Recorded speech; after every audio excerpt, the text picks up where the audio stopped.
Today's video is going to be talking about homomorphisms. You may have noticed in various types, different objects, realms within math, there are different functions that make the most sense, that work the best with the types of things that you're interested in. For group theory, we're interested in some sort of addition. So homomorphisms are functions that work well with addition. So specifically, we say that a function, we'll call it phi, from one group to another, we'll call that a homomorphism if, whenever we've got two elements in G, if we first add them together and then apply the function, it's the same as if we first applied the function to each individually and then added them together. So in other words, it shouldn't matter what order we do things in, whether we add first or apply the function first. So one example of that, I'm going to look at G equals S2, that would be the permutation group on two objects. So the ways we could permute two objects, we could either do nothing whatsoever, that would be E, or we could swap the two items, that would be the permutation 1, 2. H, we've got D4, so that would be the different rotations and reflections of a square. So, we've got our various rotations, but we've also got reflection across vertical line or horizontal line or either diagonal. So I'm going to look at the function phi given by, we'll go from S2 to D4, and I'm going to just list what phi does to each element individually. So I'll say that E goes to E and 1, 2 goes to the vertical flip. So I want to check and see whether this is a homomorphism. Before I do that, I should see how the addition works over here in S2. So I'm going to draw what's called a Cayley table. In some ways, this is the addition/multiplication table for my group. So if I were to apply E and then E, so do nothing and then do nothing again, I haven't done anything. So that should not be in highlighting, but that should just be the identity element again. If I were to apply the identity element and then swap the two elements, or my two objects, that would be the same thing as just swapping the two objects. If I swap the two objects and then do nothing, I've still just swapped the two objects.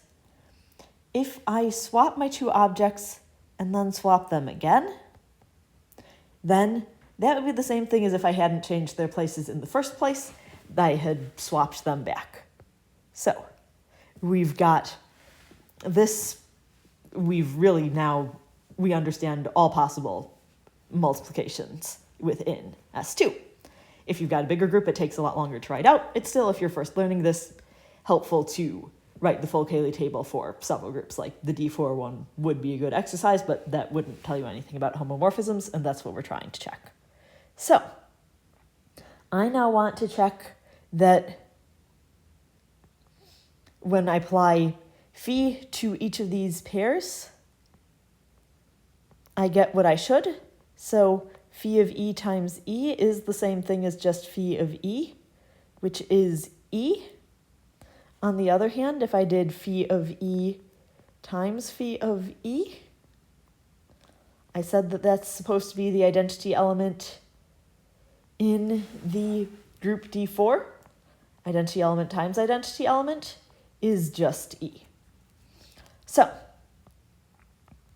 now I'm going to say that if I do phi of E times 1, 2, that is the same thing as just phi of 1, 2, which is V. On the other hand, if I do phi of E times phi of 1, 2, phi of E is E, phi of V is V. If I do nothing and then do a vertical flip, I get a vertical flip. We're still good. If I do this in the other order, so phi of 1, 2, and then E. Sorry, this is actually, I've swapped the orders of this, so maybe I will swap that in line just to make things clear.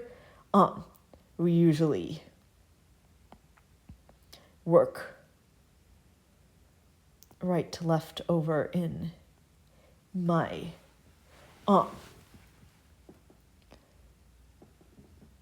permutation groups. Either way, that's going to be phi of 1, 2. So this was doing nothing and then applying 1, 2, which either way, that's the same thing as 1, 2, which gets me V of 1, 2 times E. There may be some, it should be fine. Erase that though, because this is writing I should be applying phi first. So phi of 1, 2, and then phi of E. That is going to give me phi of 1, 2 is V. Phi of E is just E. That's going to give me V either way. And then finally, we've got phi of 1, 2 times 1, 2. That's going to be, we know 1, 2 times 1, 2 is just E. What happens now, we've got the suspense. If I do phi of 1, 2 times phi of 1, 2, phi of 1, 2 is V. So I'd apply V and then V again. But if I flip vertically and then flip over the same axis again, I flipped twice, I end up back where I started with. So we do have that all possible pairs match. So we do have that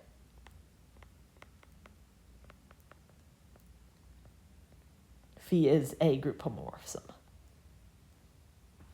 That was a lot to check, and I only had 2 elements in G. It gets even worse if I have more than that, so usually I'd be using general principles as opposed to checking element by element, but at least you've seen what that would look like. There is one thing that you may have noticed. I chose that phi of E should be E. It turns out that that's always going to happen. So we've got this proposition that anytime we've got a homomorphism, we're going to have that phi of E, the identity element in G, is going to be the identity element in H. The way I'm going to do that is going to be a little bit weird. I'm going to try solving for it. So let's say we've got some A that's in G. Then if we look at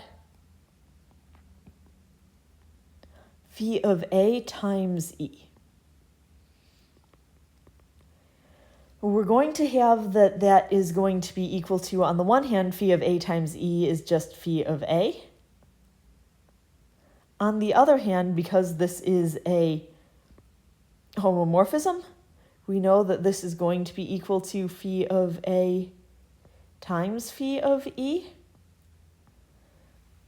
And so we can look at this equation, and we know that phi of A is going to be equal to phi of A times phi of E. I guess this is the E from G. So what if we were to multiply both of these? We'd need to multiply on the same side, so I'm going to give myself some room. This is phi of A is an element in group H, so we know that there's a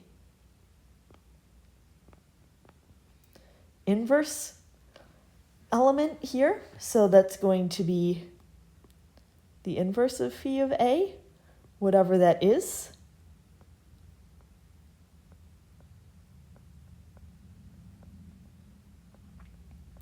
Either way, when I multiply by phi of A by phi of A inverse, I should be getting the identity element in H.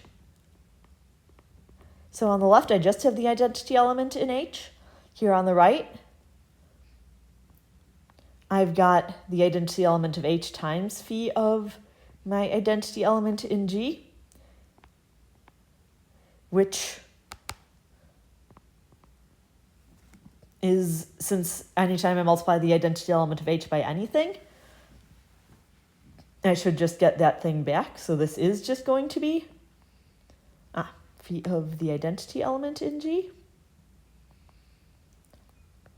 So this last line has shown that the identity element in G should get sent to the identity element in H.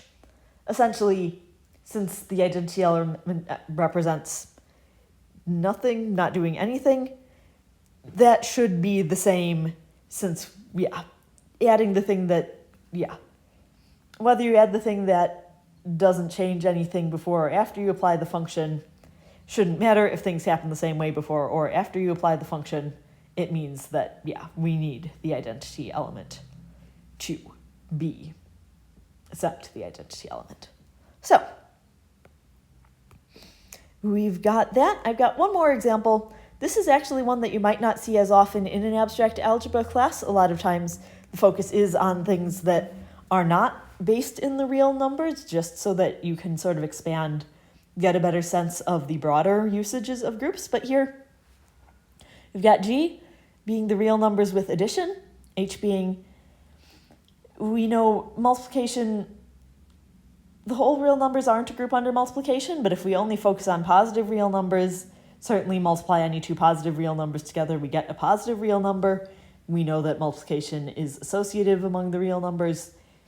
One would be the identity element, so that works fine. And then any positive real number, there's a number that we could multiply it by to get 1. Essentially, we'd multiply x by 1 over x. That's still going to be a positive real number. So both of these are groups. I'm going to define phi from G to H by phi of x should get sent to e to the x. If I start off with any real number, e to that number will be a positive real number. Let's say we've got some x and y in R. If we apply phi to that, that would be e to the x plus y. But exponent rules say that this is the same thing as e to the x times e to the y, which then is the same thing as phi of x times phi of y. So this thing really is a homomorphism. It's a good way to get from addition, real numbers being a group under addition, to at least positive real numbers being a group under multiplication. So with that, I'll leave off. Enjoy your maps from groups to group.